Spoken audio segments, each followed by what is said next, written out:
മൂന്നാളുകളാണ് ഏറ്റവും നല്ലവർ. ഒന്ന് അൽ അസീസു ഹീന ഖാല ലിംറഅതിഹി അക്രിമി മത്വാഹു അസാ അൻ യൻഫഅനാ وابنة شعيب حين قالت في موسى يا أبت استأجره وأبو بكر حين ولى عمر رضي الله عنهما. മൂന്ന് പേർ ഏറ്റവും നല്ല മുഖലക്ഷണം പറഞ്ഞ ആളുകളാണ്. ഒന്ന് യൂസുഫ് നബി അലൈഹിസ്സലാം ജോർഡാനിലെ കനാനിൽ നിന്ന് ഈജിപ്തിലേക്ക് അടിമയായി ട്രാൻസ്പോർട്ട് ചെയ്യപ്പെട്ട് ഈജിപ്തിലെ ഗവർണർ യൂസുഫ് അലൈഹിസ്സലാമിനെ അടിമച്ചന്തയിൽ നിന്ന് ആ ചെറുപ്പക്കാരനെ വാങ്ങിച്ചു കൊണ്ടുപോകുന്ന നേരം തൻ്റെ ഭാര്യയോട് സുലൈഖ ബീവിയോട് പറഞ്ഞു, അക്രിമി മത്വാഹു അസാ അൻ യൻഫഅനാ, ഈ ചെറുപ്പക്കാരനോട് ആദരവോടെ ബഹുമാനത്തോടെ പെരുമാറണമേ. അസാ അൻ യൻഫഅനാ, നമുക്ക് തന്നെ രാജ്യത്തിനു തന്നെ ഉപകാരപ്പെടുന്ന ഒരു പ്രതിഭയായി ഇയാൾ വളർന്നു വരാനിടയുണ്ട്. അതുകൊണ്ട് ഇദ്ദേഹത്തോട് മാന്യമായി ബഹുമാനത്തോടെ പെരുമാറണം. ഇത് കേവലം ഒരു അടിമയല്ല. ഇത് പറയുമ്പോൾ യൂസുഫ് അലൈഹിസ്സലാം നബി ആയിട്ടില്ല, അത് അദ്ദേഹത്തിന്റെ ഫിറാസത്തായിരുന്നു എന്നാ പറയാം. മുഖം നോക്കി പറഞ്ഞതാണ്.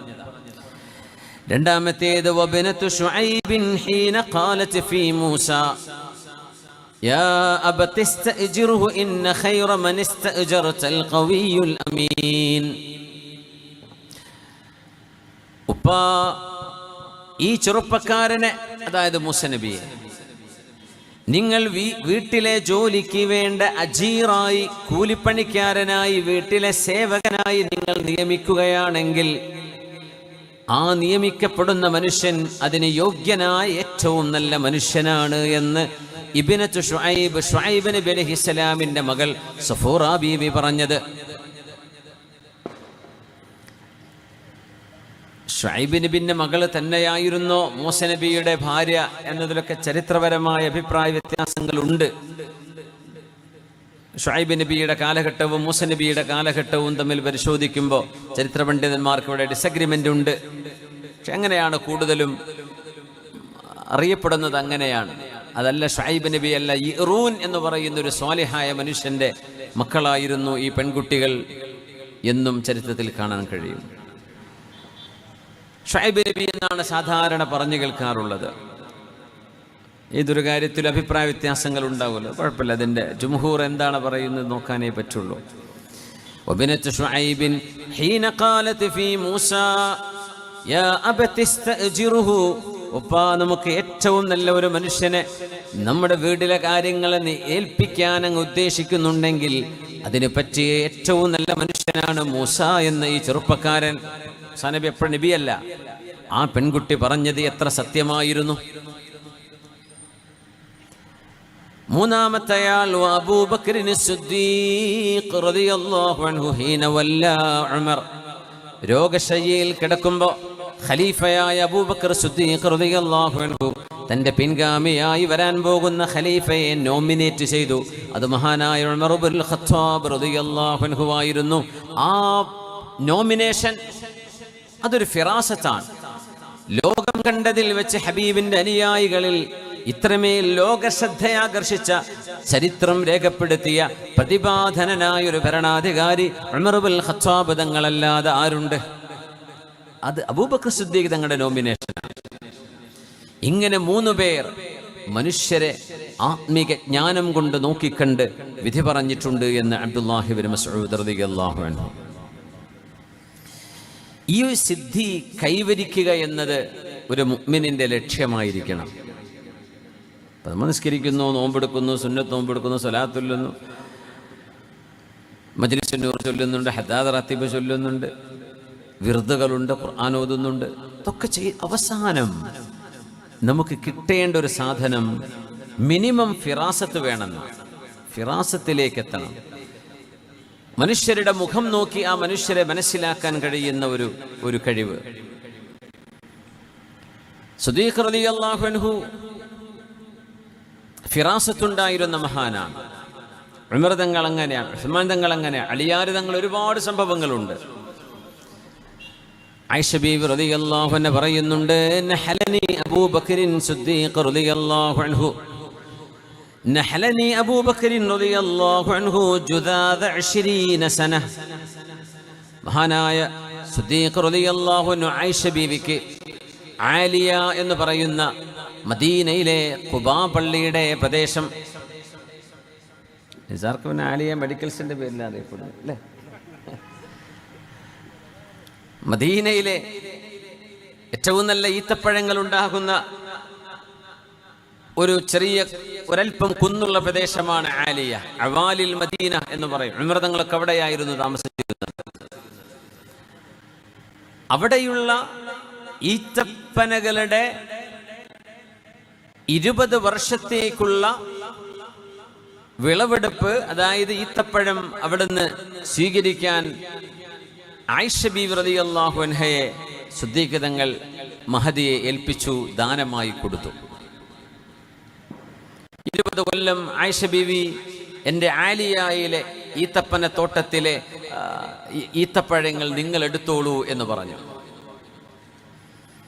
ഹിബത്ത് കൊടുത്തു എന്ന് പറയും.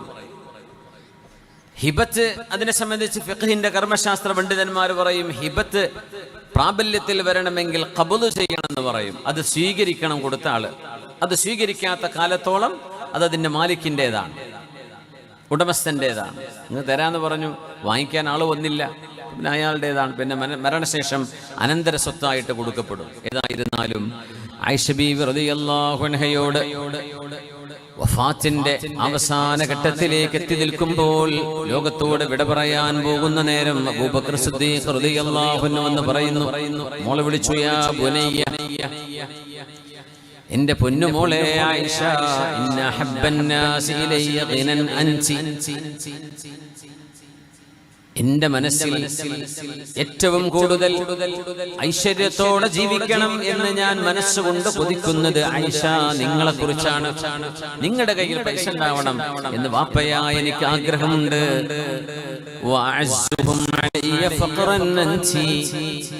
എന്നാൽ ദാരിദ്ര്യം വന്നു പോകുമോ എന്ന് എന്റെ മക്കളിൽ ഞാൻ ഏറെ പേടിക്കുന്നതും ഭയപ്പെടുന്നതും ആയിഷ നിങ്ങളുടെ വിഷയത്തിൽ തന്നെയാണ്. إني كنت نحلتك جذاذ 20 وسقا من مالي بالعالية. മദീനയുടെ ആലിയയിലെ ഈത്തപ്പന തോട്ടത്തിലെ വിളവെടുപ്പ് 20 വർഷം ഞാൻ നിങ്ങൾക്ക് നൽകിയിരുന്നുവല്ലോ ആയിഷ.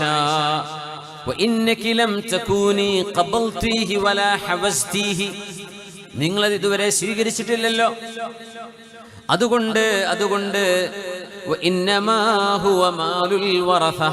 ഇതുവരെ നിങ്ങൾ സ്വീകരിക്കാത്തത് കൊണ്ട് മരിക്കാൻ പോകുന്ന എന്റെ സമ്പത്തിൽ, എന്റെ അനന്തരാവകാശികൾക്ക് കിട്ടാൻ പോകുന്ന സ്വത്തിൽ ആയിഷ ഇതും ഉൾപ്പെടാൻ പോവുകയാണ്. ഇത് ഇനി നിങ്ങൾക്കുള്ളതല്ല. ഞാൻ തന്നിരുന്നു, നിങ്ങൾ ഇതുവരെ അത് പോയി എടുത്തിട്ടില്ല, നിങ്ങളത് സ്വീകരിച്ചിട്ടില്ല. അതുകൊണ്ട് ഇനി മുതൽ അത് നിങ്ങളുടേതല്ല ബീവി, അത് നിങ്ങളടക്കമുള്ള എന്റെ അനന്തര സ്വത്തെടുക്കാൻ പോകുന്ന എന്റെ മക്കൾക്കുള്ളതാണ്. ഇത് പറഞ്ഞുകൊണ്ട് സിദ്ദീഖ് റളിയല്ലാഹു അൻഹു പറഞ്ഞു, ഇന്നമാ ഹുമാ അഖവാക വ ഉഖ്താകി. 4 പേരാണ് എന്നെ അനന്തരം എടുക്കാൻ പോകുന്നത്. ഒന്ന് നിങ്ങളുടെ സഹോദരിമാരായ 2 പേർ, പിന്നെ നിങ്ങളുടെ 2 സഹോദരന്മാർ, അങ്ങനെ 5 പേർക്കുള്ള മുതലാണ് അതെന്ന് പറഞ്ഞു മഹാനായ സിദ്ദീഖ് റളിയല്ലാഹു അൻഹു. അപ്പൊ ആയിഷ ബീവി ചിന്തിക്കാൻ തുടങ്ങി, എവിടുന്നാ എനിക്ക് 2 സഹോദരിമാർ? എനിക്ക് ഒരു സഹോദരിയല്ലേ ഉള്ളൂ, അത് അസ്മാ ബീവി, ഉമ്മു അബ്ദില്ലാഹി അസ്മാ ബീവി റളിയല്ലാഹു അൻഹ, അതെന്റെ സഹോദരിയാണ്. പിന്നെ 2 സഹോദരന്മാരുണ്ട്, അബ്ദുല്ലാഹി ഇബ്നു അബീ ബക്കറും അബ്ദുറഹ്മാൻ ഇബ്നു അബീ ബക്കറും. 2 ആങ്ങളമാർ എനിക്കുണ്ട്, ഒരു ജ്യേഷ്ഠത്തിയുണ്ട്, വേറെ ഒരു അനിയത്തി കൂടെ ഉണ്ട് എന്നാണല്ലോ വാപ്പ ഈ പറയുന്നത്. അതുകൊണ്ട് വാപ്പയോട് ചോദിച്ചു, ഉപ്പാ ആരാണ് ഫമനിൽ ഉഖ്തുൽ ഉഖ്റാ? അസ്മാ ബീവി അല്ലാതെ വേറെ എനിക്ക് പെങ്ങളില്ലല്ലോ. ആരെക്കുറിച്ചാ വാപ്പ പറയണത്? എന്റെ 2 സഹോദരിമാരും ഞാനും എന്റെ 2 ആങ്ങളമാരും, ഇങ്ങനെ 5 പേർക്കുള്ള സ്വത്താണ് മക്കളെ എന്റെ സ്വത്ത് എന്ന് വാപ്പ പറയുമ്പോ, ജീവിച്ചിരിപ്പുള്ള ഒരു പെങ്ങളെ ആയിഷ ബീവിക്കുള്ളൂ, അത് അസ്മാ ബീവി ആയിരുന്നു റളിയല്ലാഹു അൻഹ. അപ്പോഴാ സിദ്ദീഖ് റളിയല്ലാഹു അൻഹു പറയുന്നത്, ഇന്നഹു ഉൽഖിയ ഫീ നഫ്സി അന്ന ഫീ ബത്നി ബിൻതി ഖാരിജത ജാരിയതൻ. നിന്റെ ഉമ്മയായ എന്റെ ഭാര്യയായ ബിൻതു ഖാരിജ റളിയല്ലാഹു അൻഹ, ബിൻതു ഖാരിജ റളിയല്ലാഹു അൻഹയുടെ വയറ്റിൽ ഗർഭത്തിൽ ഒരു കുഞ്ഞുണ്ട്. ആ കുഞ്ഞു പെൺകുഞ്ഞാണ് എന്ന് അല്ലാഹു എനിക്ക് അറിവ് നൽകിയിരിക്കുന്നു. ആയിഷ, നിങ്ങൾക്കൊരു പെങ്ങള് ജനിക്കാൻ പോകുന്നുണ്ട്. ആ പെങ്ങളെ കുറിച്ചാണ് ഞാൻ പറഞ്ഞത് എന്ന് അബൂബക്കർ സിദ്ദീഖ് റളിയല്ലാഹു അൻഹു. ഒരു ഡയഗ്നോസ് ചെയ്യാൻ സംവിധാനമില്ലാതിരുന്ന കാലത്ത്, ഗർഭത്തിൽ കിടക്കുന്ന കുഞ്ഞ് ആണോ പെണ്ണോ എന്നറിയാൻ നിർവാഹമില്ലാതിരുന്ന കാലത്ത്, ആയിഷ, നിന്റെ 2 സഹോദരിമാരും നിന്റെ 2 ആങ്ങളമാരും അടക്കം 5 പേർക്കുള്ളതാണ് എന്റെ സ്വത്ത് എന്ന് സിദ്ദീഖ് റളിയല്ലാഹു അൻഹു പറയുമ്പോ ആ കുട്ടി ജനിച്ചിട്ടില്ലായിരുന്നു. സിദ്ദീഖ് തങ്ങളുടെ സിദ്ദീഖ് റളിയല്ലാഹു അൻഹുവിന്റെ വഫാത്തിനോട് അടുക്കുന്ന സമയം ആ കുഞ്ഞ് ജനിക്കുന്നു റളിയല്ലാഹു അൻഹ. അങ്ങനെ 5 പേർ സിദ്ദീഖ് റളിയല്ലാഹു അൻഹുവിന്റെ അനന്തരാവകാശികളായിരുന്നു എന്ന് മഹദിയായ ഐഷത്തു സിദ്ദീഖ റളിയല്ലാഹു അൻഹ. ഐഷ ബീവിക്ക് ഒരു സഹോദരി ജനിക്കാൻ പോകുന്നുവെന്ന് ആര് പറഞ്ഞു? വാപ്പ കാലേ കുട്ടി പറഞ്ഞു, സിദ്ദീഖ് റളിയല്ലാഹു അൻഹു. ഇത് ഫിറാസത്താണ്. ഇത് അല്ലാഹു നൽകുന്ന വലിയൊരു കറാമത്താണ്. ഉമർ ബിൻ ഖത്താബ് റളിയല്ലാഹു അൻഹു പുണ്യനബി പറയുമായിരുന്നു, ഫീ ഉമ്മത്തി നാസുൻ മുഹദ്ദസൂന മിൻഹും ഉമർ. എന്റെ ഉമ്മത്തികളിൽ അല്ലാഹുവിൽ നിന്ന് ജ്ഞാനം സ്വീകരിക്കാൻ കഴിയുന്ന മഹത്തുക്കളുണ്ട്. അവരിൽപ്പെട്ട ആളാണ് ഉമർ ബിൻ ഖത്താബ് റളിയല്ലാഹു അൻഹു. ഇന്ന മിൻ ഉമ്മത്തി ലമുഹദ്ദസീന വമുകല്ലമീൻ വമിൻഹും ഉമർ എന്നും പറയുന്ന റിവായത്തുണ്ട്. എന്റെ ഉമ്മത്തികളിൽ ആത്മികമായ ജ്ഞാനം ഒരു സ്കൂളിലോ ഒരു കോളേജിലോ ഒരു ദർസിലോ പോയി പഠിക്കാതെ തന്നെ അല്ലാഹു നേരിട്ട് നൽകുന്ന ലദുന്നിയായ ഇൽമു കൊണ്ട് സംസാരിക്കാൻ കഴിയുന്ന ആളുകൾ എന്റെ ഉമ്മത്തിലുണ്ട്. അതിൽപ്പെട്ട ആളാണ് ഉമർ ബിൻ ഖത്താബ് റളിയല്ലാഹു അൻഹു. വിശുദ്ധ ഖുർആനിലെ ആയത്തുകൾ എത്രയോ ഉമർ റളിയല്ലാഹു അൻഹുവിന്റെ ഉമർ തങ്ങളുടെ അഭിപ്രായത്തിനനുസരിച്ച് ആയത്തിറങ്ങിയിട്ടുണ്ടല്ലോ. ഉമർ തങ്ങളല്ലേ തങ്ങളോട് വന്ന് പറയാറുണ്ടായിരുന്നത്, യാ റസൂലല്ലാഹ്, നബിയേ, അല്ലാഹുവിനോട് പറയണേ മദ്യം നിരോധിക്കാൻ. മദ്യം നിരോധിക്കപ്പെട്ടിട്ടില്ലാത്ത സമയം മദ്യം നിരോധിക്കാൻ പറയണേ നബിയേ. പെണ്ണുങ്ങളുടെ ഹിജാബിന്റെ വിഷയം ഉമർ തങ്ങൾ പറയുമായിരുന്നു. ഹിജാബിന്റെ ആയത്തിറക്കാൻ പറയണം, ഹിജാബ് വേണം, മദ്യനിരോധനം വേണം. മഹാനായ ഉമർ റളിയല്ലാഹു അൻഹുവിന്റെ ആ ഒരു അഭിപ്രായത്തിനനുസരിച്ച് എത്ര ആയത്തുകൾ ഇറങ്ങിയിട്ടുണ്ട്.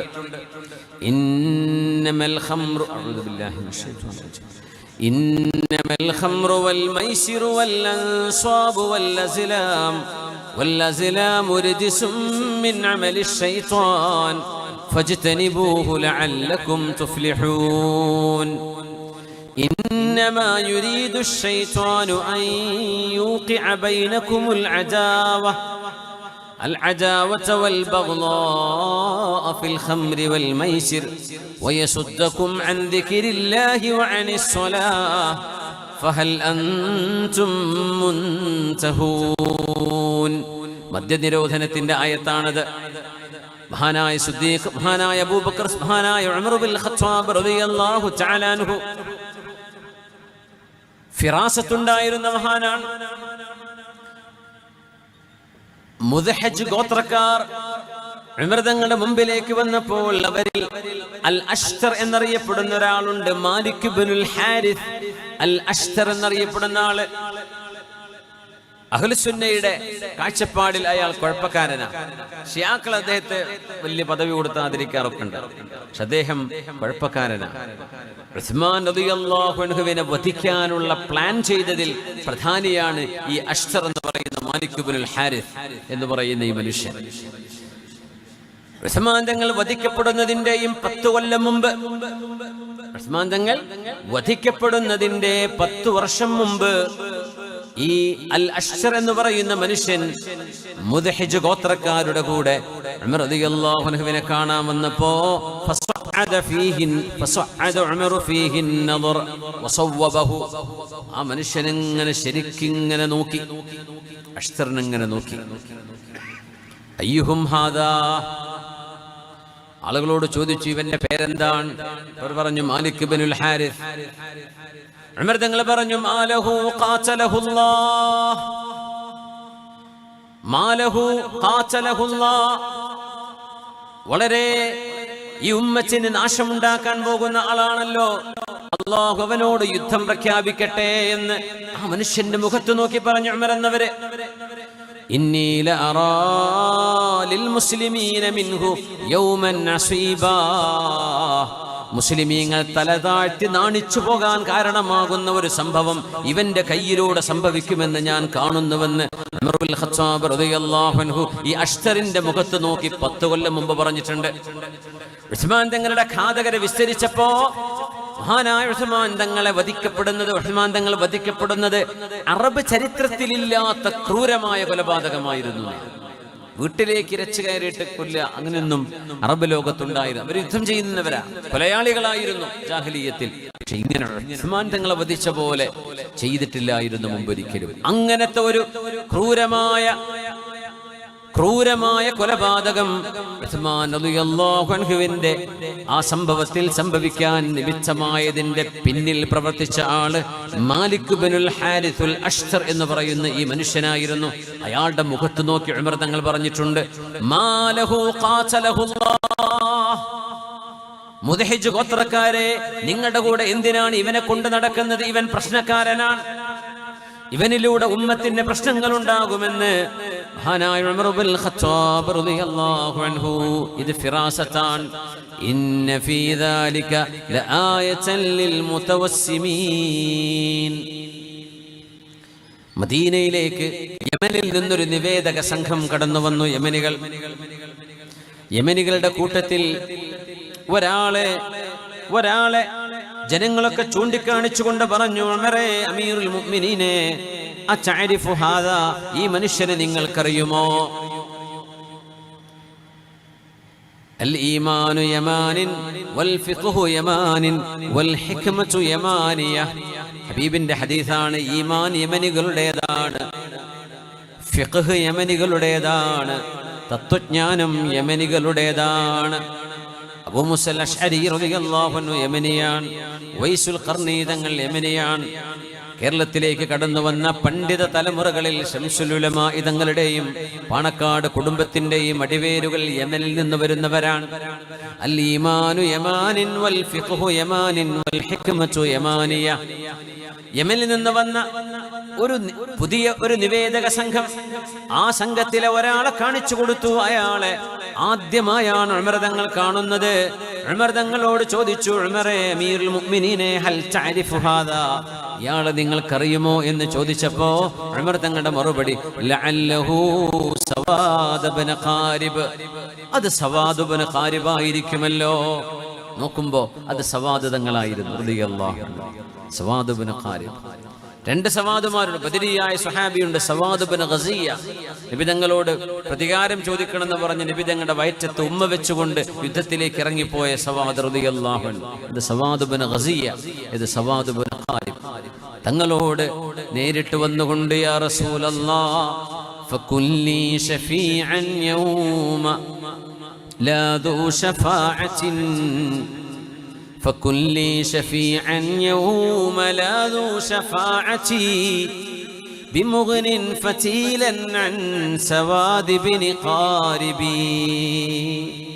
നബിയെ, സവാദ് ഇബ്നു ഖാരിബ് എന്ന എനിക്ക് നാളെ പരലോകത്ത് ശഫാഅത്ത് ചെയ്യാൻ ഒരാളുമില്ലാതിരിക്കുമ്പോൾ ഹബീബേ, അങ്ങനെക്ക് ശഫാഅത്ത് നൽകണമെന്ന് ഹബീബിനോട് നേരിട്ട് പറഞ്ഞ സ്വഹാബിയാണ് ഈ സവാദ് ഇബ്നു ഖാരിബ് എന്നവര്.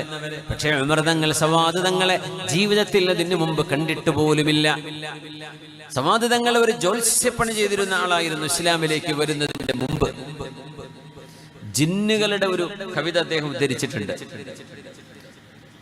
ഖുതാഫുൽ ജിൻ. മക്കയിൽ ഒരു അന്ത്യപ്രവാചകൻ വന്നിട്ടുണ്ട്, ആ പ്രവാചകനെ പോയി വിശ്വസിച്ചോളൂ മക്കളെ എന്ന് യമനിലെ ഒരു ഒഴിഞ്ഞ പ്രദേശത്ത് ഒരു കൂട്ടം ജിന്നുകൾ പാടിയ കവിത സവാദ് എന്നവരുടെ ചരിത്രത്തിൽ കാണാൻ കഴിയും. അത് കണ്ടുകൊണ്ടാണ് അദ്ദേഹം മദീനയിലേക്ക് വരുന്നത്, ഹബീബിനെ ഈമാൻ സ്വീകരിക്കാൻ വേണ്ടി, ഹബീബിനെ വിശ്വസിക്കാൻ വേണ്ടി. പക്ഷെ ഉമർ തങ്ങൾ നോക്കിയിട്ട് പറഞ്ഞു, ഇത് സവാദ് ബിൻ ഖാരിബല്ലേ എന്ന് ചോദിച്ചു. അങ്ങനെയായി. ചില ഉദാഹരണങ്ങളിലൂടെ ഞാൻ കടന്നു പോവുകയാണ്. അത് കഴിഞ്ഞ് ഇൻഷാ അല്ലാഹ് ഇത് നേടാൻ സാധ്യമാകുന്ന വഴികൾ എന്താണെന്ന് സമയപരിധിയിൽ നിന്നുകൊണ്ട് നമുക്ക് വിവരിക്കുകയും ചെയ്യാം. റളിയല്ലാഹു അൻഹു കഅബാലയം തവാഫ് ചെയ്തുകൊണ്ടിരിക്കുന്ന ഒരു സമയം. നമുക്കൊന്ന് ഒരു സ്വലാത്ത് ചൊല്ലിയിരുന്നാലോ? നമ്മൾ കുറേ സമയം ഇരിക്കുന്നുണ്ട്. ഒന്ന് എണീറ്റ് നിന്നൊരു 3 സ്വലാത്ത് നമുക്ക് ഒരുമിച്ച് ചൊല്ലിയിട്ടെ ഒന്നിരിക്കാം. സല്ലു അലൻ നബി മുഹമ്മദിൻ വ ആലിഹി അല്ലാഹുമ്മ സല്ലി അലാ സയ്യിദിനാ മുഹമ്മദിൻ വഅലാ ആലി സയ്യിദിനാ മുഹമ്മദിൻ വബാരിക് വസല്ലിം അലൈഹി. ഉറക്കെ ചൊല്ലിക്കോളൂ. അല്ലാഹുമ്മ സല്ലി അലാ സയ്യിദിനാ മുഹമ്മദിൻ وعلى آل سيدنا محمد وبارك وسلم عليه. اللهم صل على سيدنا محمد وعلى آل سيدنا محمد وبارك وسلم عليه. കൈയൊന്ന് പൊക്കി നോക്കി, ഒന്ന് പൊക്കിയിട്ടൊന്ന് 1-2-3 പ്രാവശ്യം ഒന്ന് കുടഞ്ഞാലേ ചെറിയൊരു ബ്ലഡ് സർക്കുലേഷൻ കിട്ടും, ഒരു ഉന്മേഷം ഉണ്ടാവും. ഇരിക്കി ജസാക്കുമുല്ലാഹ് ഖൈർ. മഹാനായ ഉമർ ബിൻ ഖത്താബ് റളിയല്ലാഹു അൻഹു കഅബം തവാഫ് ചെയ്തുകൊണ്ടിരിക്കുമ്പോൾ ഒരു പെണ്ണ് കഅബാലയത്തിന്റെ അരികത്ത് വന്ന് ഇങ്ങനെ ഒരു പാട്ട് പാടുന്നു. തവാഫ് ചെയ്യുമ്പോൾ മനുഷ്യന്റെ ആഗ്രഹങ്ങൾ പറയൂലേ. ഇടയ്ക്കൊരു വീഡിയോ വൈറലായിരുന്നു. ഒരു ആഫ്രിക്കക്കാരനായ ചെറുപ്പക്കാരൻ കഅബന്റെ മുമ്പിൽ വന്നിട്ട് ഫുലൂസ് ഫുലൂസ് ഫുലൂസ് പഠിച്ചവനെ ഫുലൂസ് തരണേ കണ്ടിട്ടുണ്ടായിരുന്നോ? മുഫ്തി ബാങ്കിന്റെ ഒരു സംസാരം വന്നു എന്ന് പറഞ്ഞു. ആ മനുഷ്യ ഇപ്പൊ ഭയങ്കര ബിസിനസ്സുകാരനാണല്ലോ. ഫുലൂസ് ചോദിച്ചാൽ അള്ളാഹ് കൊടുത്തു. അദ്ദേഹം വലിയ പൈസക്കാരനായല്ലോ. അള്ളാഹിനോട് ചോദിച്ചു ഫുലൂസ്. അപ്പൊ അവിടെ നിന്ന് ആളുകൾ പറഞ്ഞു കൊടുക്കുന്നത്, എന്നെ ചങ്ങായി ഫുലൂസ് നല്ല വേറെ എന്തെങ്കിലും ഇവിടെ പറഞ്ഞൂടെ, അള്ളാഹിനോട് സ്വർഗം ചോദിച്ചൂടെ? ഇപ്പം പറഞ്ഞു ഫുലൂസ് എനിക്ക് ഫുലൂസ് മതി. സുബ്ഹാനല്ലാഹ്. അല്ലാഹു സുബ്ഹാനഹു വ തആല യർസുഖു മൻ യശാഉ ബിഗൈരി ഹിസാബ്. ബറക്കല്ലാഹ്. അപ്പോ ഓരോരുത്തരും അവനവന് ആവശ്യമുള്ളത് ചോദിക്കും. ഓരോരുത്തരും അവരവരുടെ ഖലാഉകൾ അള്ളാഹുവിന്റെ മുമ്പിലേക്ക് വെച്ചു കൊടുക്കുന്ന, ഹാജാത്തുകൾ വെച്ചു കൊടുക്കുന്ന സ്ഥലമാണത്. ഒരു പെണ്ണിങ്ങനെ പാട്ട് പാടുന്നു. ഉമർ തങ്ങൾ കേൾക്കുകയാണ്. പെണ്ണിങ്ങനെ പാടി ഇങ്ങനെ പോവാണ്. അന്നത്തെ ആളുകളൊക്കെ നിമിഷ കവികളാണ്, നിമിഷ കവയത്രികളുമാണ്. പാട്ടിങ്ങനെയാണ്. فمنهن من تسقى بعذب مبرد فمنهن من تسقى بعذب مبرد نقاخ فتلكم عند ذلك قرتي ومنهن من تسقى بأخضر آجن أجاج ولولا خشية الله رنتي. എന്താണ് സംഭവം? പിടുത്തം കിട്ടിയോ? ഒന്നുകൂടെ. فمنهن من تسقى بعذب مبرد نفاخ فتلكم عند ذلك قرتي ومنهن من تسقى بأخضر آجن أجاج ولولا خشية الله رنتي. ഉമർ തങ്ങൾ അറബി അറിയുന്ന മഹാനാണ്. സൂറത്തു ത്വാഹ. ത്വാഹ മാ അൻസൽനാ അലൈക്കൽ ഖുർആന ലിതശ്ഖാ. സൂറത്ത് ത്വാഹയിലെ ഈ ആയത്തുകൾ കേട്ടുകൊണ്ട് ഇസ്ലാം സ്വീകരിച്ച മഹാനാണ് ഉമർ ബിൻ ഖത്താബ് തങ്ങൾ. അപ്പോൾ ഉമർ തങ്ങളുടെ ആ ഒരു റിട്ടോറിക് സ്കിൽ എത്രയായിരിക്കും, ഭാഷാ കഴിവ് എത്രയായിരിക്കും ആലോചിച്ചാൽ മതി. ഉമർ തങ്ങൾ ഇതിന്റെ അർത്ഥം മനസ്സിലാക്കുകയാണ്. ഈ പെണ്ണ് പറയുന്നത്, പെണ്ണുങ്ങളിൽ ചില പെണ്ണുങ്ങൾക്ക് ശുദ്ധമായ രുചിയുള്ള വെള്ളം കുടിക്കാൻ കിട്ടുന്നവരുണ്ട്. അതെന്തോ ഒരു ആനന്ദകരമാണ്. എന്നാൽ വേറെ പെണ്ണുങ്ങൾക്ക് കുടിക്കാൻ കിട്ടുന്നത് രുചിയില്ലാത്ത, ഉപ്പുരുചിയുള്ള, പച്ച നിറം ബാധിച്ചിട്ടുള്ള വെള്ളമാണ്. ഒന്ന് കരയാൻ പോലും കഴിയാതെ സഹിച്ചു കഴിയുന്നവരെത്രയാണ്. അമൃതങ്ങൾ എന്ത് ചെയ്തു എന്നറിയോ? നിങ്ങൾക്ക് എന്തേ മനസ്സിലായോ എന്താണ് ഈ പറയണത്? പെണ്ണുങ്ങളിൽ ശുദ്ധമായ വെള്ളം കുടിക്കാൻ കിട്ടുന്ന എത്ര പെണ്ണുങ്ങളുണ്ട്, അവരുടെ ഒരു ഭാഗ്യമേ. എന്നാൽ പെണ്ണുങ്ങളിൽ ചിലർക്ക് ഉപ്പുരുചിയുള്ള പച്ചനിറമുള്ള നാവുകൊണ്ട് രുചിക്കാൻ പറ്റാത്ത വെള്ളമാണ് അവർക്ക് കുടിക്കാൻ കിട്ടുന്നത്. ഒന്ന് നിലവിളിക്കാൻ പോലും അവർക്ക് നിവർത്തിയില്ലല്ലോ. അമൃതങ്ങൾ ഫിറാസത്തുള്ള മഹാനാണ്. അമൃതങ്ങൾ പറഞ്ഞയച്ചു, ഈ പെണ്ണിന്റെ ഭർത്താവിനെ പിടിച്ചു കൊണ്ടുവരുന്നു. അങ്ങനെ പെണ്ണിന്റെ ഭർത്താവിനെ പിടിച്ചു കൊണ്ടുവന്നു. ആ മനുഷ്യന്റെ വായ ഒന്ന് വാസനിച്ചു നോക്കി എന്ന് പറഞ്ഞു. കള്ളുടിച്ചുകൂടെ നോക്കാനല്ല ഇത്. വായക്ക് ദുർഗന്ധമുള്ള ആളുകളുണ്ടാവും. അതിന് ബഹ്ർ എന്നാണ് അറബിയിൽ പറയാം. ബഹൂർ എന്ന് പറഞ്ഞാൽ ശരിക്കും നല്ല സുഗന്ധം പൊതിപ്പിക്കുന്ന അല്ലെ, പുകയിപ്പിക്കുന്ന സാധന ബഹൂർ. ബഹ്ർ എന്ന അറബിയിൽ പറഞ്ഞാൽ വായക്ക് ദുർഗന്ധം. ചില ആളുകൾ ബ്രഷ് ചെയ്യാത്തത് കൊണ്ടല്ല, ജന്മന ചില പാരമ്പര്യ പ്രകാരം വായക്ക് വലിയ ദുർഗന്ധമുള്ള ആൾ. അത് മരുന്ന് അതിന് മരുന്നുണ്ടാവില്ല. എന്തെങ്കിലും ചുരുങ്ങാൻ കഴിച്ചാൽ അപ്പം നിൽക്കുന്നല്ലാണ്ട് കുറച്ച് കഴിഞ്ഞാൽ വായിൽ നിന്ന് ദുർഗന്ധം വരും. നിങ്ങൾക്കറിയോ, പെണ്ണുങ്ങൾക്ക് തന്റെ ഭർത്താവിന്റെ വായയിലെ ഈ ദുർഗന്ധം, ബ്രഷ് ചെയ്യാത്തുള്ള ദുർഗന്ധമല്ലേ, ജന്മനാ ഉള്ള ഉമിനീരിലും വായയിലും ശ്വാസോച്ഛ്വാസത്തിലും സഹിക്കാൻ പറ്റാത്ത ദുർഗന്ധമുള്ള ആ ഒരു സ്വഭാവമുള്ള ഭർത്താവിന്റെ കൂടെ ജീവിക്കാൻ ഒരു പെണ്ണിന് കഴിയില്ലെങ്കിൽ ആ പെണ്ണിന് ത്വലാഖ് ആവശ്യപ്പെടാം എന്നാണ് ഫിഖഹിന്റെ പക്ഷം. ഒരു പെണ്ണ് പറയും, ഈ ഭർത്താവിന് എനിക്ക് ജീവിക്കാൻ, ഉറങ്ങാൻ പറ്റില്ല, അടുത്ത് കിടക്കണ്ടേ, ഇയാളുടെ വായുടെ നാറ്റം കൊണ്ട് എനിക്ക് ഉറക്കം കിട്ടുന്നില്ല എന്ന് പറയുകയാണെങ്കിൽ അവൾക്ക് ത്വലാഖ് ചോദിക്കാൻ അവകാശമുണ്ടെന്ന് ഉമർ തങ്ങൾ ആവശ്യപ്പെട്ടു. ഇയാള് നോക്കുമ്പോ ഇയാൾക്ക് ബഹ്റുണ്ട്, വായനാറ്റമുണ്ട്. അപ്പൊ ഈ പെണ്ണ് പറഞ്ഞതിന്റെ ഉദ്ദേശം ഇതായിരുന്നു, എത്രയോ പെണ്ണുങ്ങൾക്ക് അവരുടെ ഭർത്താക്കന്മാർ വായനാറ്റമില്ലാത്ത എത്രയോ ഭർത്താക്കന്മാരോടുകൂടെ ജീവിക്കുന്ന പെണ്ണുങ്ങളുടെ സൗഭാഗ്യമേ, എന്റെ ഒരു കഷ്ടമേ, എനിക്ക് ഈ ദുർഗന്ധമേ എനിക്ക് കിട്ടുന്നുള്ളൂ എന്നാണ് ഈ പെണ്ണ് പറഞ്ഞതെന്ന് ആര് മനസ്സിലാക്കി? അന്നത്തെ ഖാദിയായ ഉമർ ബിൻ ഖത്താബ് റളിയല്ലാഹു അൻഹു. ഉമർ തങ്ങൾ ഈ പെണ്ണിനോടൊരു മസ്അല പറഞ്ഞു കൊടുത്തു. പെണ്ണേ, നിന്റെ ഭർത്താവിൽ നിന്ന് നിനക്ക് വേർപിരിയണമെന്നല്ലേ ഈ പറഞ്ഞത്? അത് ഞാൻ വഴിയുണ്ടാക്കി തരട്ടെ എന്ന് ചോദിച്ചു. എനിക്കതാണ് വേണ്ടത്. ഇതും തുറന്നു പറയാൻ അന്ന് നാണമായിരുന്നു. അതുകൊണ്ടാണ് ഈ കവിതൊക്കെ പറയുന്നത്. ഈ പറഞ്ഞത് എന്താണെന്ന് മഹാനായ ഉമർ തങ്ങളുടെ ഫഹ്മ് കൊണ്ട് മഹാനവറുകൾ മനസ്സിലാക്കി. തുറന്ന പെണ്ണ് എന്റെ ഭർത്താവിനെ വേണ്ടെന്നൊന്നും പറഞ്ഞിട്ടില്ല. പക്ഷേ ഉമർ തങ്ങൾ അത് മനസ്സിലാക്കി. ഈ ഭർത്താവിന് 500 ദിർഹം കൊടുക്കുകയും ഒരു അടിമപ്പെണ്ണിനെ കൊടുക്കുകയും ചെയ്തിട്ട് ഭർത്താവിനെ കൊണ്ട് ത്വലാഖ് ചൊല്ലിപ്പിച്ചു. ഈ പെണ്ണിന് വേറെ കല്യാണം കഴിക്കാൻ അനുവാദം കൊടുത്തു ഉമർ ബിൻ ഖത്താബ് റളിയല്ലാഹു അൻഹു. അതിന് കാരണമായത് ഈ രണ്ട് കവിതയാണ്.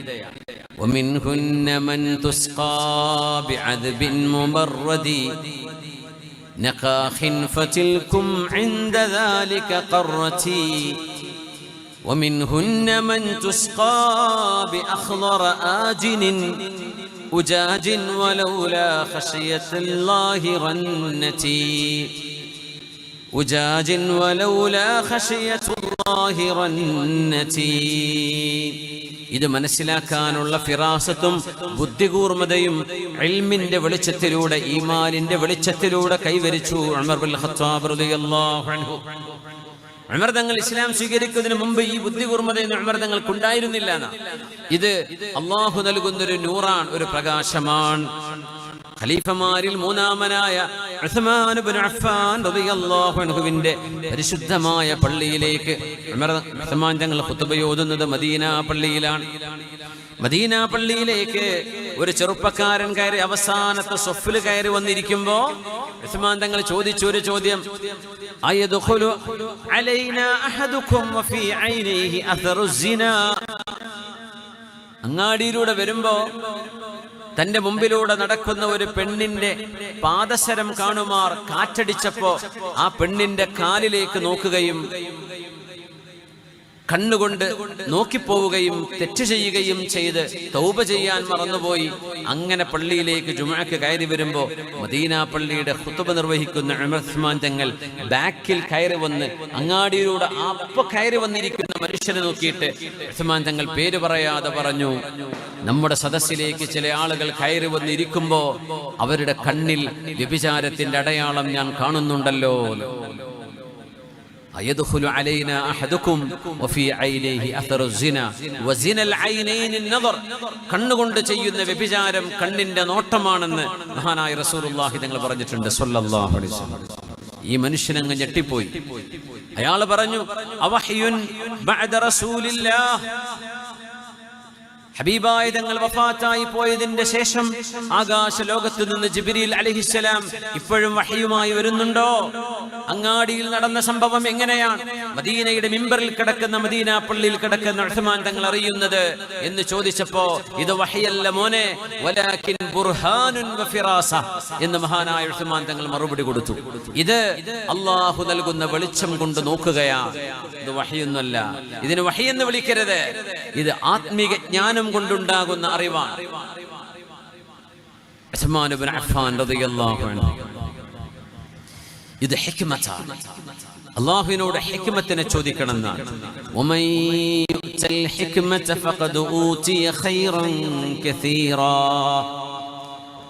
ആത്മീക ജ്ഞാനം ആർക്ക് നൽകപ്പെടുന്നുവോ അവർക്ക് ഏറ്റവും ഖൈറാണ് നൽകപ്പെടുന്നത്. അതുകൊണ്ട് ഇൽമ് എന്ന് പറയുന്നത് കിതാബ് നോക്കി അർത്ഥം വെച്ച് നഹ്വും സർഫും ളമീറും അടക്കൽ മാത്രമല്ല. അത് കിതാബിന്റെ അസ്ല, അതില്ലെങ്കിൽ അത് തിരിയില്ല.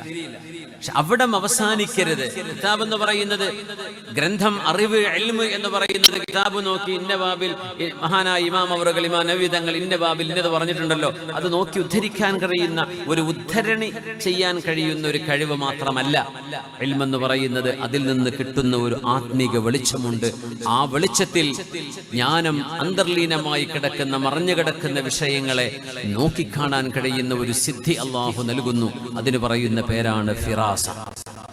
അള്ളാഹു നമുക്ക്, അള്ളാഹു റബ്ബുൽ ഇസ്സത്ത്, അള്ളാഹു നമുക്ക് ഫിറാസത്തിന്റെ കഴിവ് അള്ളാഹു നമുക്ക് നൽകട്ടെ. അള്ളാഹു റബ്ബുൽ ഇസ്സത്ത് അവൻ ഇഷ്ടപ്പെടുന്ന സജ്ജനങ്ങളിൽ അള്ളാഹു നമ്മെ ചേർത്തി തരട്ടെ. ഇമാമുന ശാഫിഈ തങ്ങൾ ഫിറാസത്ത് പഠിക്കാൻ വേണ്ടി മാത്രം, ഫിറാസത്തിന്റെ ഗ്രന്ഥങ്ങൾ പഠിക്കാൻ വേണ്ടി മാത്രം യമനിലേക്ക് യാത്ര പോയിട്ടുണ്ടെന്ന് ഇമാം ശാഫിഈ തങ്ങളുടെ തർജ്ജമയെടുത്താൽ മനസ്സിലാവും. യമനിലേക്ക് മഹാനവറുകൾ പോയത് മുഖലക്ഷണം നോക്കി ആളുകളെ മനസ്സിലാക്കുന്ന ഇൽമിനെ കുറിച്ച് പഠിക്കാനാണ്. അങ്ങനെ ഒരു യാത്ര നടത്തിയിരുന്നു ഇമാം ശാഫിഈ തങ്ങൾ. ഇമാം ശാഫിഈ തങ്ങൾ ആ വിഷയം ഉദ്ധരിക്കുന്നുണ്ട്. അങ്ങനെ യമനിൽ ഞാനൊരു ഊടുവഴിയിലൂടെ നടന്നുപോയിക്കൊണ്ടിരിക്കുമ്പോൾ, എനിക്കന്ന് താമസിക്കാൻ വീടില്ല, അന്ന് ഹോട്ടലുകളൊന്നും ഇല്ലാത്ത കാലല്ലേ.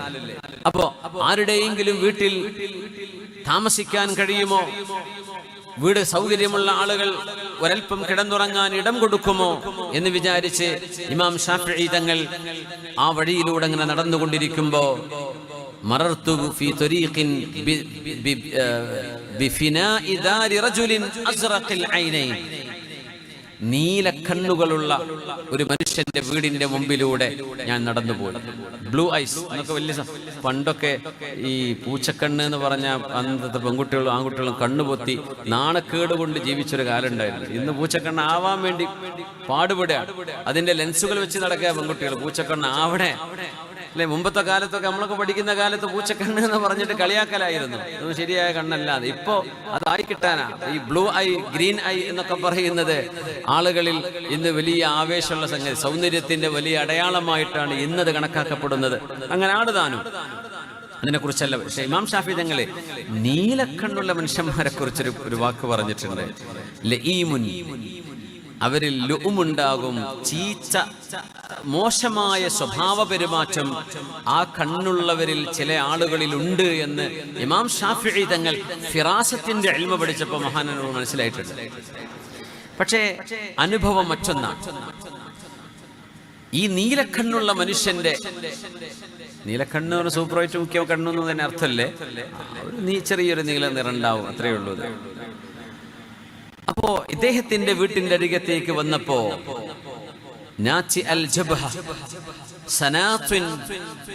നല്ല വിരിഞ്ഞ നെറ്റിയുള്ള നല്ല ചെറുളൻ മുടിയുള്ള ഒരു മനുഷ്യനെ കണ്ടുമുട്ടിയപ്പോ അദ്ദേഹത്തോട് ചോദിച്ചു, ഹൽ മിൻ മൻസിലിൻ അബീതു ഇൻദക്, എനിക്കിവിടെ താമസിക്കാൻ വല്ല സൗകര്യം ചെയ്തു തരാൻ പറ്റുമോ എന്ന് ചോദിച്ചു. അദ്ദേഹം പറഞ്ഞു നഅം. ഓ, അതിനെന്താന്ന് ചോദിച്ചു. ഇമാം ശാഫിഈ തങ്ങൾ പറഞ്ഞു, വഹാദ നഅ്സ് അഖ്ബഥു മാ യകൂനു ഫിൽ ഫിറാസ, ഇങ്ങനെ ഒരു നെറ്റിയും മുടിയും കണ്ണിന്റെ നിറവുമുള്ള ഒരു മനുഷ്യൻ എന്നോട് മാന്യമായി അതിനെന്താ ഇവിടെ താമസിച്ചോളൂ എന്നൊരു മറുപടി പറയേണ്ട ആളല്ലല്ലോ ഇദ്ദേഹം.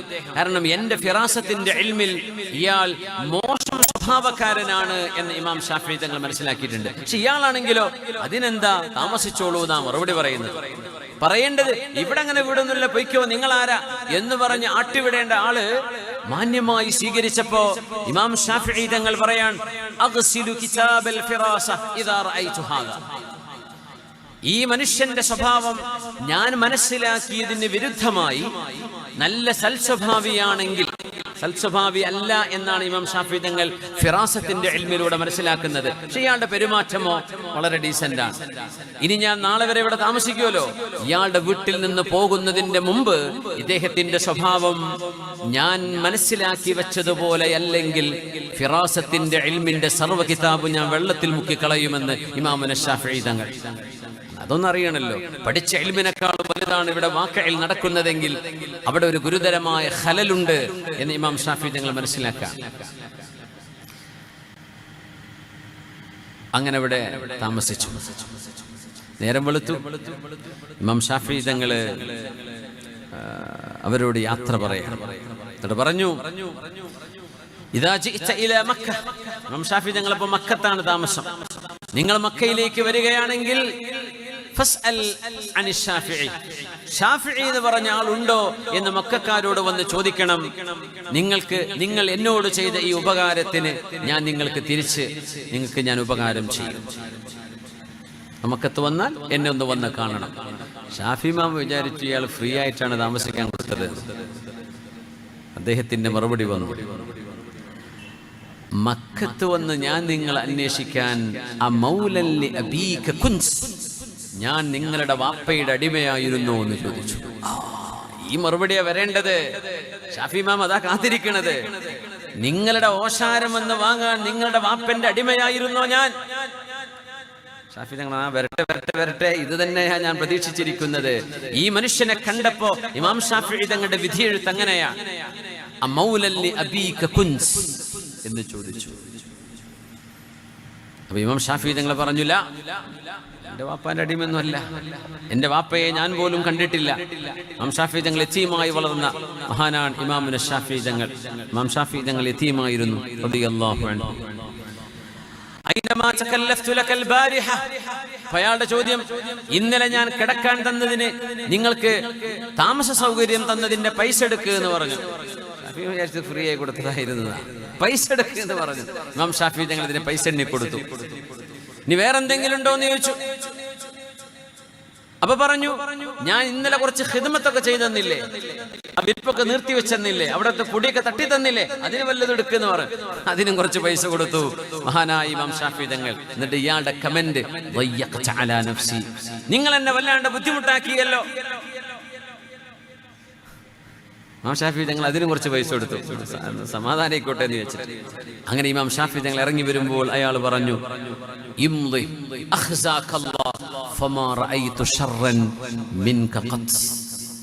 ഇറങ്ങിപ്പോ, അല്ലാഹു നിനക്ക് ശാപം തരട്ടെ, നിന്നെക്കാളും മോശപ്പെട്ട ഒരാളെ ഞാൻ കണ്ടിട്ടില്ല എന്ന്. മഅദല്ലാഹ്. ആരെപ്പറ്റി? ഇമാം ഷാഫിഈ തങ്ങളെ കുറിച്ച് ഈ മനുഷ്യൻ പറഞ്ഞുവെന്ന് ഇമാം ഷാഫിഈ തങ്ങൾ രേഖപ്പെടുത്തിയിട്ടുണ്ട്. അപ്പോഴേ പറഞ്ഞു, ഇത് ഇങ്ങനെ പറയേണ്ട ആളല്ല, ഞാൻ പഠിച്ചു വെച്ചതിന് വിരുദ്ധമാണ് ഇയാളുടെ സ്വഭാവമെങ്കിൽ ഫിറാസത്തിന്റെ കിതാബ് മുഴുവൻ ഞാൻ വെള്ളത്തിലിട്ട് മുക്കിക്കളയുന്നു. എന്തിനത് പഠിക്കേണ്ട കാര്യം? ഇമാം ഷാഫിഈ തങ്ങളുടെ ആ ഒരു ഹിക്മത്ത് പോലെ തന്നെ കാര്യങ്ങൾ തെളിഞ്ഞു വന്നു ആ വീട്ടിൽ നിന്ന് ഇറങ്ങിപ്പോകുമ്പോ. ഇത് വലിയൊരു ഇൽമിന്റെ ശാഖയാണ്. ഇത് ആലിമീങ്ങൾക്ക്, മുത്തഖീങ്ങളായ സാധാരണക്കാർക്ക്, അള്ളാഹുവിനെ ഭയപ്പെട്ട് ജീവിക്കുന്ന ആണുങ്ങൾക്കും പെണ്ണുങ്ങൾക്കും കിട്ടാവുന്ന ഒരു സംഗതിയാണ്. അത് നമ്മൾ കിട്ടാതെ പോകരുത്. ദീൻ എന്ന് പറയുന്നത് വെറും നിസ്കാരം നോമ്പ് മാത്രമല്ല. അള്ളാഹുവിന്റെ വഴിയിൽ പടച്ചതമ്പുരാൻ പറഞ്ഞതനുസരിച്ച് ജീവിക്കുന്ന ആളുകൾക്ക് അള്ളാഹു നൽകുന്ന മഹത്തരമായ ചില അത്ഭുത സിദ്ധികളുണ്ട്. അതിൽപ്പെട്ടതാണ് ഖിയാഫത്ത്, അതിൽപ്പെട്ടതാണ് ഇതുപോലെയുള്ള സംഭവങ്ങൾ. ഉമർ റളിയല്ലാഹു അൻഹു പറയുമായിരുന്നു, ഇദാ അന ലം അഅലം മാ ലം അറ ഫലാ അലിംതു മാ റഅയ്ത്. ഇദാ ലം അഅലം മാ ലം അറ, ഞാൻ കാണാത്ത കാര്യങ്ങളെക്കുറിച്ച് എനിക്ക് അറിവ് കിട്ടാതിരിക്കുകയാണെങ്കിൽ ഞാൻ കണ്ടത് എനിക്കറിയാതെ പോകും. കണ്ടത് എനിക്കറിയാൻ കഴിയില്ല, കാണാത്തത് എനിക്കറിയാൻ കഴിഞ്ഞില്ല എങ്കിൽ എന്ന് പറഞ്ഞാൽ കാണാത്ത വിഷയങ്ങളെ എനിക്കറിയാൻ കഴിയണം. അപ്പോഴേ കണ്ടത് കൊണ്ട് അറിഞ്ഞതിന് കാര്യമുള്ളൂ. സയ്യിദുനാ മൂസ അലൈഹിസ്സലാമിനെ സയ്യിദുനാ ഖിദ്ർ അലൈഹിസ്സലാമിന്റെ കൂടെ അല്ലാഹു യാത്ര ചെയ്യിപ്പിച്ചത് ഈ ഇൽമ മനസ്സിലാക്കാനാണ്, ഫിറാസത്തിന്റെ ഇൽമ. വഅമ്മൽ ഗുലാമു ഫകാന അബവാഹു മുഅ്മിനൈൻ ഫഖശീനാ അൻ യുർഹിഖഹുമാ തുഗ്യാനൻ വകുഫ്റാ. ഒരു കുഞ്ഞിനെ നോക്കിയിട്ട് ആ കുട്ടി വലുതായി വന്ന് പ്രായപൂർത്തിയെത്തി മുതിർന്ന ഒരു മനുഷ്യനായി, ഒരു പുരുഷനായി മാറുമ്പോൾ ഈ കുട്ടി ദൈവനിഷേധത്തിലേക്കും അല്ലാഹു ഇല്ല എന്ന ആശയത്തിലേക്കും വഴിമാറി പോവുകയും തന്റെ മാതാപിതാക്കൾ മുസ്ലിമീങ്ങളായിരിക്കെ അവരെ പോലും അള്ളാഹുവിന്റെ വിശ്വാസമില്ലായ്മയിലേക്ക്, ദൈവനിഷേധത്തിലേക്ക്, കുഫറിലേക്ക് ഈ കുട്ടി കൊണ്ടുപോകുമോ എന്നെനിക്ക് ഭയം തോന്നുന്നു. അതുകൊണ്ടാണ് ഞാൻ ആ കുഞ്ഞിനെ കൊന്നുകളയുന്നത് എന്ന് മഹാനായ ഖിദ്ർ അലൈഹിസ്സലാത്തു വസ്സലാം. അതൊരു ഇൽമാണ്, അത് നബിയാണ്.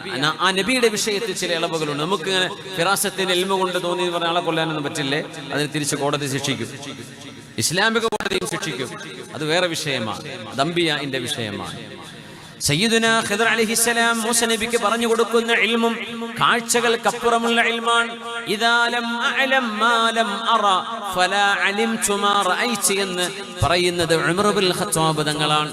കാണാത്ത ലോകങ്ങളെ കുറിച്ചുള്ള അറിവ് എനിക്ക് ലഭിക്കാതിരിക്കുകയാണെങ്കിൽ കണ്ടതിനെ കുറിച്ചുള്ള അറിവ് എനിക്ക് ഇല്ല എന്ന് പറയുന്ന ഉമർ ഇബ്നുൽ ഖത്താബ് റളിയല്ലാഹു അൻഹു, ഇന്ന മിൻ ഉമ്മതി ലമുഹദ്ദസീന വമുകല്ലമീൻ വഇന്ന ഉമറ മിൻഹും ഖാല റസൂലുള്ളാഹി സ്വല്ലല്ലാഹു അലൈഹി വസല്ലം.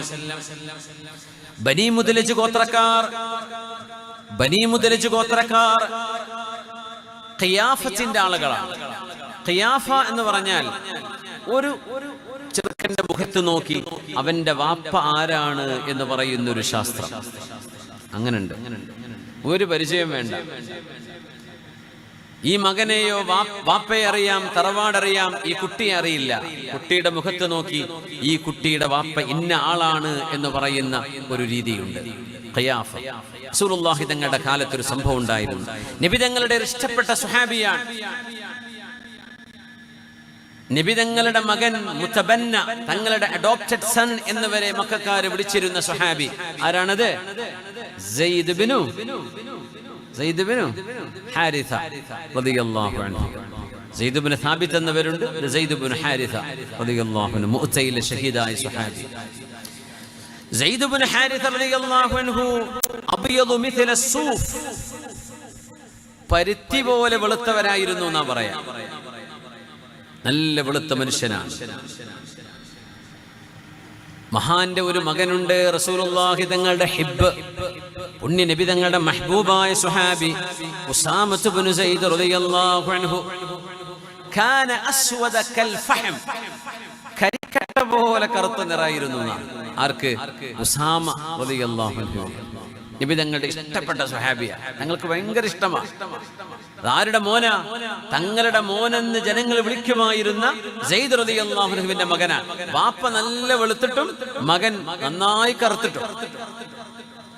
ഇപ്പൊ മുനാഫിക്കുകളിൽ ചില ആളുകൾ മദീനയിൽ ഒരു ന്യൂസ് പരത്തി, സയ്യിദിന്റെ മോൻ തന്നെയാണോ ഉസാമ? ഇങ്ങനെ വെളുവെളുത്ത വാപ്പാക്ക് എങ്ങനെ കറുകറുത്ത മോനുണ്ടായത് എന്ന് അവിടെ ഒരു സംസാരമുണ്ടായി. ആ സംസാരം ഹബീബിന് വേദനിച്ചു സ്വല്ലല്ലാഹു. തങ്ങൾക്കറിയാം ഇത് സയ്യിദ് തങ്ങളുടെ മോൻ തന്നെയാണെന്ന്. സയ്യിദ് തങ്ങളൊരിക്കൽ വന്ന് പറഞ്ഞു, പൊന്നാര നബിയെ, എന്റെ കറുത്ത മോനെ കാണുമ്പോ ആളുകൾ എന്നോട് പലതും ചോദിക്കുന്നുണ്ട് നബിയെ, എനിക്ക് മറുപടി കൊടുക്കാൻ അറിയുന്നില്ല. എന്റെ ഭാര്യ വഞ്ചിച്ചവളല്ല, പക്ഷേ എങ്ങനെ വന്നു എന്ന് ചോദിക്കുമ്പോ പുണ്യ നബി തങ്ങൾ ചോദിച്ചു, അല്ല സയ്യിദേ, നല്ല വെളുവെളുത്ത കുതിരകൾക്കിടയിൽ കറുത്ത നിറമുള്ള കുതിരകൾ വരാറില്ലേ? ആ ഉണ്ട്. അതെങ്ങനെയാ? വംശപരമ്പരയിലെ ഏതെങ്കിലും ഒരാളിന്റെ ജീനിലേക്ക് പോയതായിരിക്കും അത്. അങ്ങനെ പറയില്ലേ? കറുകറുത്ത ആളുകളാണ് കുടുംബത്തിൽ മുഴുവൻ. അതിൽ വെളുത്ത കുട്ടിയുണ്ട്. അപ്പൊ എന്തേ, വല്യമ്മാന്റെ വാപ്പ വെളുത്തിട്ടായിരുന്നു, അപ്പൊ അങ്ങോട്ട് പോയതാണ്. അല്ലെ അമ്മോൻ അങ്ങനെയായിരുന്നു, അങ്ങോട്ട് പോയതാണ്. ഇങ്ങനെയൊക്കെ ഏതെങ്കിലും ഒരു കുടുംബത്തിലേക്ക് പോകാറില്ലയോ സെയ്ദേ? അതുപോലെ നിങ്ങളുടെ മകന് സംഭവിച്ചതാണ്. ഇത് നിങ്ങളുടെ മോൻ തന്നെയാണ്. ആര് പറഞ്ഞു? നബി തങ്ങൾ പറഞ്ഞു സ്വല്ലല്ലാഹു അലൈഹി വസല്ലം. പക്ഷെ മുനാഫിക്കുകൾക്ക് അതൊന്നും സാറ്റിസ്ഫൈഡ് ആയില്ല. മദീന പള്ളിയിൽ വാപ്പയും മോനും കിടക്കുകയാണ്. ഇമാം ബുഖാരി തങ്ങൾ ഉദ്ധരിച്ച ഹദീഥാണെന്ന് എൻ്റെ ഓർമ്മ ശരിയാണെങ്കിൽ, വാപ്പയും മോനും പുതച്ച് കിടക്കുക പള്ളിന്റെ ഉള്ളിൽ. അന്നൊക്കെ പള്ളിയിൽ കിടക്കാറുണ്ട് കേട്ടോ. നമ്മൾ പള്ളി ഇപ്പോൾ എഴുതി വെക്കും ഇവിടെ കിടക്കരുത് എന്ന്. അത് ഇടങ്ങേറാക്കിയിട്ട് എഴുതി വെക്കണതാണ്. കിടക്കുന്നതിന് വിരോധമൊന്നുമില്ല. ഇബ്നു അബ്ബാസ് റളിയല്ലാഹു അൻഹു 30 കൊല്ലം പള്ളിയിൽ ഉറങ്ങിയ ആളാണ്. അബ്ദുല്ലാഹിബ്നു ഉമർ തങ്ങൾ വർഷങ്ങളോളം പള്ളിയിലായിരുന്നു ഉറക്കാന്നാണ്. കുഴപ്പമില്ല. ഓക്കെ. അങ്ങനെ സെയ്ദ് റളിയല്ലാഹു അൻഹു ഉസാമ തങ്ങളും വാപ്പയും മോനും ഒരുമിച്ച് ഇങ്ങനെ പള്ളിന്റെ ഉള്ളിൽ കിടക്കുമ്പോൾ ഒരു പുതപ്പിട്ട് കിടക്കുകയാണ്. രണ്ടുപേരുടെയും കാലിന്റെ അടിഭാഗം മാത്രം പുറത്തുണ്ട്, അത് പുതച്ചിട്ടില്ല, തല പുതച്ച് കിടക്കുക.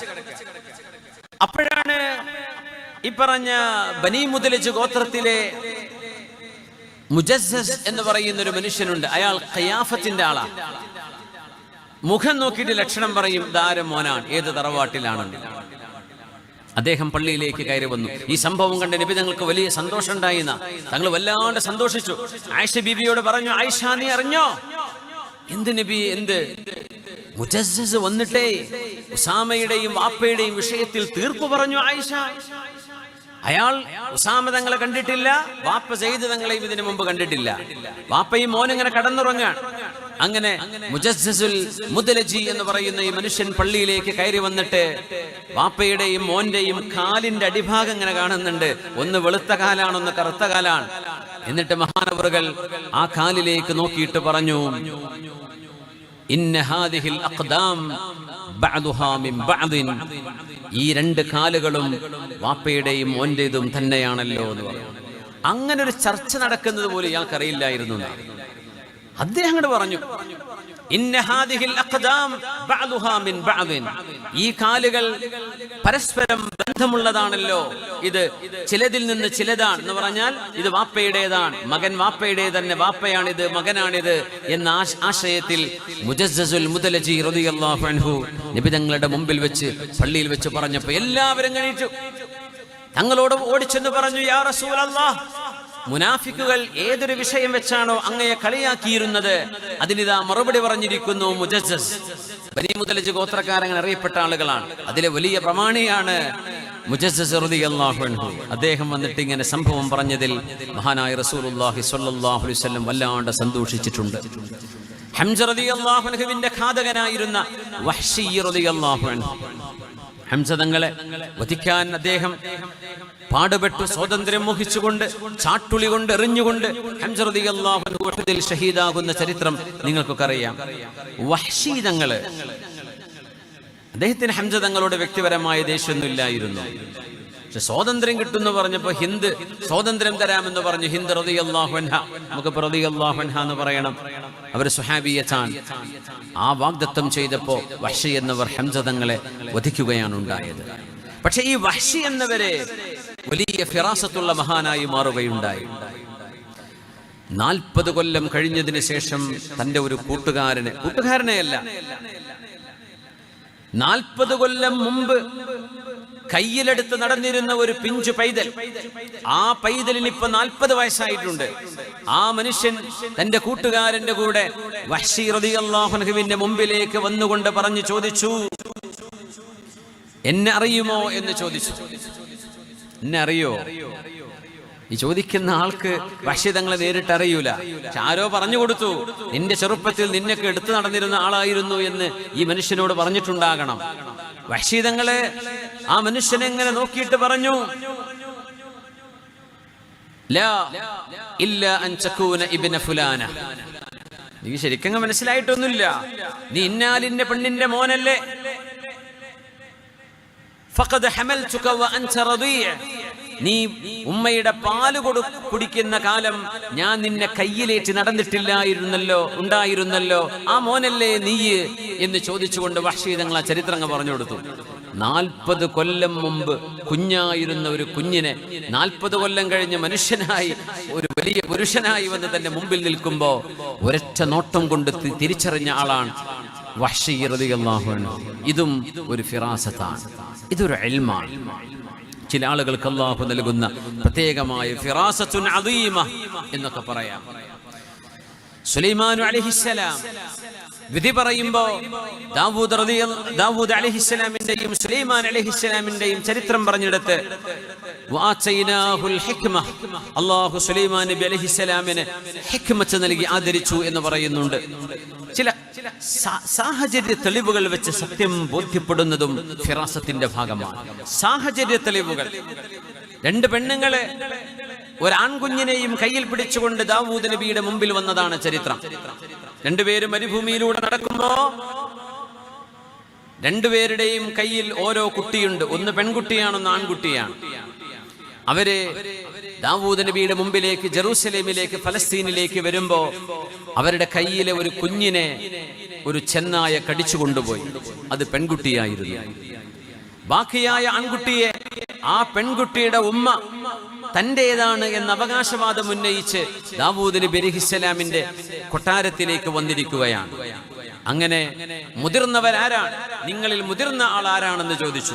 പെണ്ണുങ്ങൾ സാധാരണ ഉത്തരം കൊടുക്കാത്തൊരു സംഗതിയാണത്. നിങ്ങൾക്ക് ആരാ വയസ്സ് കൂടുതലുള്ളതെന്ന് ചോദിച്ചപ്പോൾ ബസ് കണ്ടക്ടർ കഥ പറയാറുണ്ടല്ലോ, അങ്ങനെ സീറ്റ് എനിക്ക് വേണമെന്ന് പറഞ്ഞ് 2 പെണ്ണുങ്ങള് ഒരു സീറ്റിന്റെ അടുത്ത് നിന്ന് ഇങ്ങനെ ഒച്ചപ്പാടുണ്ടാക്കിയപ്പോഴേ ആരോ എണീറ്റപ്പോൾ ഞാൻ ഇവിടെ കാത്തുകയായിരുന്നു. അപ്പൊ ഞാനും കാത്തുകയായിരുന്നു ഈ സീറ്റിന്റെ കമ്പിമ പിടിച്ചിട്ട്. എന്റെ സീറ്റാണെന്ന് പറഞ്ഞ് 2 പെണ്ണുങ്ങൾ തർക്കിച്ചപ്പോ കണ്ടക്ടർ പറഞ്ഞോലോ, നിങ്ങൾ ആരാ മൂത്ത വെച്ച പോലെ ഇരുന്നോളി. പിന്നെ ആ സീറ്റിൽ ആരും ഇരുന്നിട്ടില്ല എന്നാ കൊണ്ടോട്ട് എത്തണവരെ കാലിയിട്ടാ പോയത്. മുതിർന്നവരാരാണെന്ന് പറയുമ്പോൾ വയസ്സായി. പെണ്ണുങ്ങൾക്ക് സാധാരണ 10 കൊല്ലം കൂടുമ്പോൾ ഒരു വയസ്സ് കൂടാറുള്ളൂ നാട്ടിലൊക്കെ.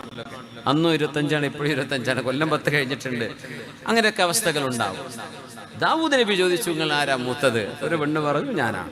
എന്നാ നിന്റേതാണ് കുട്ടി, കൊണ്ടുപോയിക്കോ എന്ന് പറഞ്ഞു.